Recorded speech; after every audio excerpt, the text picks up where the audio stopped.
పడుతున్నారు. మీరు కూడా కొద్దిగా ఇబ్బందిగానే ఉన్నారు. ఏంటి ఈ కాంపిటీషన్‌ని తట్టుకొని నిలబడగలరా? అంటే మామూలుగా నాకు అంటే నేను బేసిక్‌గా ఈ సినిమా వర్క్ మొన్న కూడా మాట్లాడుతున్నప్పుడు, నేను డైరెక్టర్‌గా నాకేంటనో, లేకపోతే యాక్ట్ చేసిన వాళ్ళకో టెక్నీషియన్స్ గురించి కంటే కూడా నాకు ఎక్కువ ఇంపార్టెంట్. సో, ఈ ఈ చేసిన ప్రతి ప్రొడ్యూసర్ కూడా ప్రతి సినిమా వాళ్ళు పెట్టిన డబ్బుల కంటే కొంత ఎక్కువ రావాలి. అందరూ హ్యాపీగా ఉండాలి. సో, సినిమా ప్రొడ్యూసర్ గురించి నేను ఎక్కువ ఆలోచిస్తాను. సో, మేము ఆ కాంపిటీషన్‌లో వచ్చినా సరే, మేము అంటే ఎంత ఎంటర్‌టైన్ చేయగలమో అదంతా అయితే కేర్ తీసుకున్నాం. సార్ కిషోర్ గారు. సుధాకర్ గారు. సార్ సంక్రాంతి 5 సినిమాల్లో 'రాజాసాబ్' లాంటి పెద్ద సినిమా ఉంది. 'నారి నారి నడుమురారి' లాంటి చిన్న సినిమా ఉంది. అన్నీ ఉన్నాయి. బట్ ఏంటంటే ఈవెన్ 'రాజాసాబ్' కంటే కూడా ఫస్ట్ ఓటీటీ క్లోజ్ చేసింది మీరే. అవును సార్. అంటే ఇప్పుడు ఈవేళ రేపు మార్కెట్ ఎలాగో తెలుస్తుంది. అందరికీ తెలిసింది చాలా ఎంత క్రిటికల్‌గా ఉందో. అదెలా పాసిబుల్ అయింది? మేము మొత్తం అంటే మేము ఎవరైతే ఇప్పుడు మేము జీకి ఇచ్చామండి. జీ వాళ్ళకి 3 టైమ్స్ నెరేషన్ విన్నారు వాళ్ళు.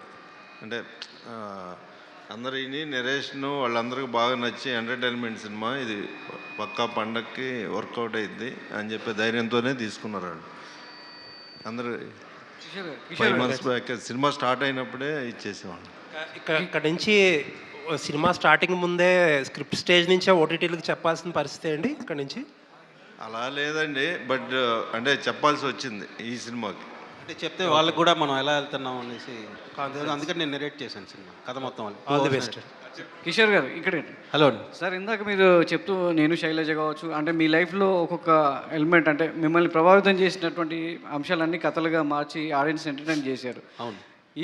ఈ కథ మలచడానికి మీ లైఫ్లో ఇంకో అమ్మాయి ఏమైనా ఉందా? ఉంటారు కదండి, అందరి లైఫ్లో లేకుండా ఉంటారు కదా. 90% రియాలిటీ అదే కదా, లేకుండా ఉండరు. సో రియాలిటీలో ఉన్న అమ్మాయిని ఎంత ఇన్ఫ్లుయెన్స్ చేస్తూ ఈ కథ రాశారు. అది ఆడియన్ని భర్త మహాశైలు అన్నారు.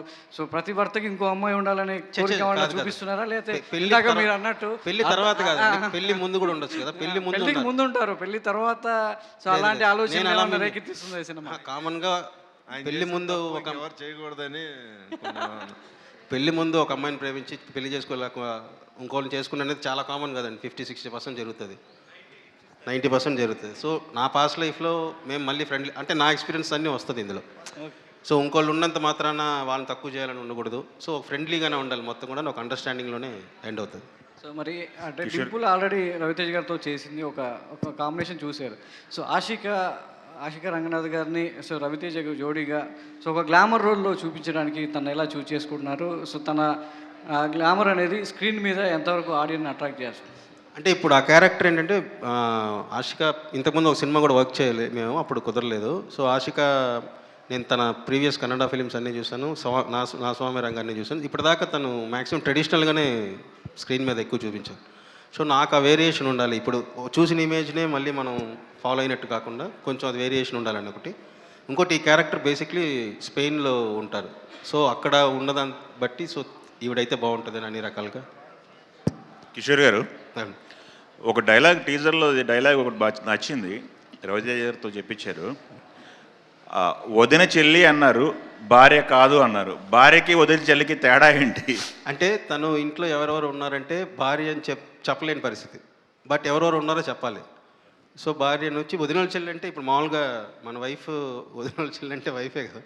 సో నేను ఇట్లా వీళ్ళందరినీ చెప్పి వైఫ్ అని చెప్పకుండా ఇంకో పదం వాడాడు అంతే, వదినల చెల్లి అని. ఒక సిచ్యువేషన్ వచ్చినప్పుడు అంటే వైఫే కదా అన్నాడు. ఓకే అండి, ఇది మీరు ఎంచుకున్న సబ్జెక్టు చిన్న లైన్ దాటినా కానీ చాలా తేడాలు వచ్చేస్తాయి. వైఫు, హస్బెండ్, ఇంకొక అమ్మాయి, ముగ్గురు మధ్య క్యారెక్టర్లు అనేది ఎలా బ్యాలెన్స్ చేయగలిగారు? ఈ 2 క్యారెక్టర్లు బ్యాలెన్స్ చేయాలి, ఫన్ జనరేట్ చేయాలి. సో అంటే నేను ఇందులో ఫన్ ఎంత ఉంటుందో మీకు ల్యాండింగ్ కూడా అంతే పర్ఫెక్ట్గా ఉంటుందండి. దీనికి ఎలా ఆన్సర్ చెప్తారు ఈయన అంటే ఒక డైరెక్టర్గా మన క్వశ్చన్ ట్రిగ్గర్ చేసి ఎంటర్టైన్ చేసుకుంటూ వెళ్ళాం కదా, బట్ ఫైనల్గా ఎలా ల్యాండ్ చేస్తారనేది నాకు కూడా ఫస్ట్లో టఫే. ఎందుకంటే ప్రీవియస్ ఫిలిమ్స్లో అంతా ఎలా ఎండ్ చేశారని చూశాను. సో పర్ఫెక్ట్ ల్యాండింగ్తో నేను అన్ని సెట్ చేసింది. డింపుల్ గారు, చాలా రోజుల తర్వాత స్క్రీన్ మీద కనిపిస్తున్నారు. ఈ గ్యాప్ కారణం ఏంటంటే ఏం చెప్తారు? సోషల్ మీడియాలో అయితే కనిపిస్తూనే ఉన్నారు, చాలా ఇష్యూలు కూడా చూసాము. గ్యాప్ రాలేదండి, అంటే నేను తీసుకోలేదు, అది వచ్చింది. సో నాకు తెలీదు, ఇట్స్ జస్ట్ టైం అంతే. కరెక్ట్ టైంలో correct I think this will be the correct film again. So కానీ నేను ప్రతిసారి వచ్చినప్పుడు I have always been a social media trend apart from this also. So yeah, your support was always there. So I still hoping further more. Yeah. Director Kishore garu, అంటే మీ conversations కంటే characters మధ్య మీరు create చేసే కాన్వర్జేషన్స్కి మేము చాలా ఇష్టపడతాం. మీ టేక్ ఆఫ్ డైలాగ్స్ చాలా బాగుంటాయి. రవితేజ గారికి ఒక స్టైల్ ఆఫ్ డైలాగ్స్ ఉన్నాయి. ఆయన యాస కానీ కొంచెం ఒక మాటను కొంచెం సాగదీసి మాట్లాడుతూ ఉంటారు. ఆయన అదొక ట్రెండ్ అయింది. అవును.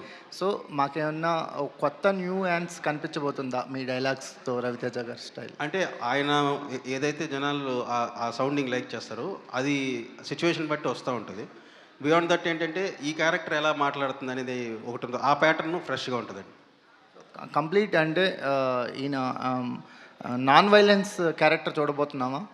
వైలెన్స్ అనేది ఏం లేదు ఆయనలో, ఆ క్యారెక్టర్లో ఏం లేదు. ఒక ఎంటర్టైనింగ్ ఫైట్ ఉంటుంది. Okay, thank you. కిషోర్ గారు ఇక్కడ. Yeah, hello. సో మీరు ఎప్పుడు కూడా అంటే you are known for emotions mostly. So అంటే ఇప్పుడు ఈ కైండ్ ఆఫ్ స్టోరీతో మీరు ఎంత హార్డ్ హిట్టింగ్గా ఎంత స్లోగా ఒక నరేషన్ చేసినా కూడా ఎప్పుడు కూడా ఎవరికి జస్టిఫికేషన్ ఇస్తారు అనే కైండ్ ఆఫ్ ఒక ఇది ఉంటుంది. బట్ అంటే ఇప్పుడు మీరు చెప్పిన ఇంట్లో వెళ్ళాలి వంటింట్లో వెళ్ళాలి కైండ్ ఆఫ్ టైంలో వచ్చిన జస్టిఫికేషన్స్ వేరు, అది ఆడియన్స్ యాక్సెప్ట్ చేశారు. బట్ ఇప్పుడు ఒక ఆడియన్స్ మైండ్ సెట్ అనేది మారుతూ వచ్చింది. ఇప్పుడు ఏమాత్రం కొంచెం మీరు అంటే కంప్లీట్గా ఇటు వెళ్ళినా కూడా సెట్ ఆఫ్ ఆడియన్స్ ఉన్నారు కాబట్టి సో ఎవరికి ఎక్కువ కనెక్ట్ అవుతుంది, జెన్జీకా లేదంటే ఓల్డ్ సెట్ ఆఫ్ ఆడియన్స్? దీని మీద ఏంటంటే ఆల్మోస్ట్ ఒక 2 months వర్క్ చేశానండి. నేను రైటర్స్తో కూర్చున్నాను. అసలు ఒక 10 నుంచి 15 వర్షన్స్ ట్రై చేసాం. ఇలా చెప్తే ఎలా ఉంటుంది, అలా చెప్తే ఎలా ఉంటుంది. ఆ టైంలో అలా చెప్పారు. అంత హెవీగా ఇప్పుడు ఉన్న వాళ్ళు మారింది కదా. సో సింపుల్ చేయాలి, బట్ అనుకున్నది కన్వే చేయాలి. సో ఆ సింపుల్గానే ఉంటుంది కానీ జస్టిఫికేషన్ అయితే పర్ఫెక్ట్గా ల్యాండ్, ఇప్పుడున్న వాళ్ళని దృష్టిలో పెట్టుకుని కూడా ల్యాండ్ చేసాం. ఎందుకంటే పతి పత్ని ఎవరు ఓ వచ్చినప్పుడు రీసెంట్గా కార్తీక్ ఆర్యంది, అప్పుడు కూడా సేమ్ కైండ్ ఆఫ్ డిస్కషన్స్ కొంచెం తెరలేపింది. అది కూడా హిందీలో ఏదండి, పతి పత్ని ఎవరు ఓ అని చెప్పేసి హిందీ ఫిల్మ్. సో కార్తీక్ ఆర్యంది అది కూడా ఈ కైండ్ ఆఫ్ డిస్కషన్స్కి దారితీసింది. ఓకే, నేను సారీ అండి మూవీ చూడలేదు. ఓకే. సో ఆశిక అంటే ఇక్కడ తెలుగులోకి వచ్చేటప్పటికి you are casting up with elder actors, Nagarjuna గారు, చిరంజీవి గారు, ఇప్పుడు రవితేజ గారు. So do you find that age appropriate roles are missing for you in Telugu? లేదండి, అంటే నేను యాజ్ అన్ యాక్టర్ ఒక versatility, as an actor how versatile I can be on screen అనేది నేను చూస్తాను. సో అంటే ఈ సినిమాలో my character is young and modern itself. So నాసామి రంగంలో you can see both young and little matured role.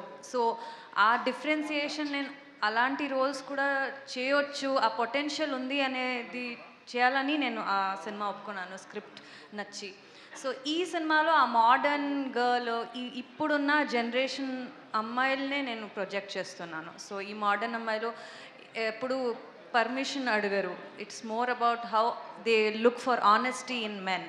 అట్లా ఒక క్యారెక్టర్ని పోర్ట్రేట్ చేస్తున్న character. So though I'm casted opposite such actors, నాకు ఇంకా ఎక్స్పీరియన్స్ దొరికితే. So I don't look into what age category, if I fit into the role and convince as a character, అది చాలు. So it's not about being in young hero film or old hero film or experienced actors as such. It's more about what my role is doing in the film, అది నేను చూస్తున్నానండి. Dimple, you also have the same justification for the elderly actors, atla age difference adi unnappudu. So you also feel the same? Technically, what she said is so damn true. Barely we have an experience, especially me. But నేను first రావడంతోనే ఒక song చేశాను. అలాగే రవితేజ గారితో, again I'm doing another film గోపిచంద్తో గారితో, తర్వాత another film I'm doing another film with Sharwanand as well. So నేను కూడా ఒక సాంగ్ చేసినప్పుడు, సో నాకు పర్టికులర్గా అది సాంగ్ అయినా లేకపోతే క్యారెక్టర్ అయినా what that character gives me, so what variation that I can do. ఇప్పుడు నేను శర్వానంద్ క్యారెక్టర్ కూడా that is also totally different, you will be surprised. So నాకు ఏజ్తో ఎప్పుడు నేను అనుకోలేదు. అలాగే for me working with such legends is definitely a dream. So I have lived here. Telugu cinema అంటే ప్రాణం. సో అలాగే వాళ్ళని చూస్తూ you learned something. So working with them, definitely it's not about age or anything. It's just that character that you want to portray and what excites you more. That's all. Yeah. Kishore గారు sir ఇక్కడ sir, అసలు ఈ cinema ఎప్పుడు మొదలైంది ఎప్పుడు అయిపోయింది కూడా తెలియలేదు. అసలు వస్తుంది ఒక రవితేజ గారి సినిమా అన్నారు, ఫస్ట్ అంతా వర్కింగ్ టైటిల్తోనే వచ్చింది కానీ బట్ సడన్గా సర్ప్రైజింగ్గా సంక్రాంతి రేస్లో తీసుకొచ్చారు. అసలు అంటే ప్రీ ప్రొడక్షన్ అంతా పకడ్బందీగా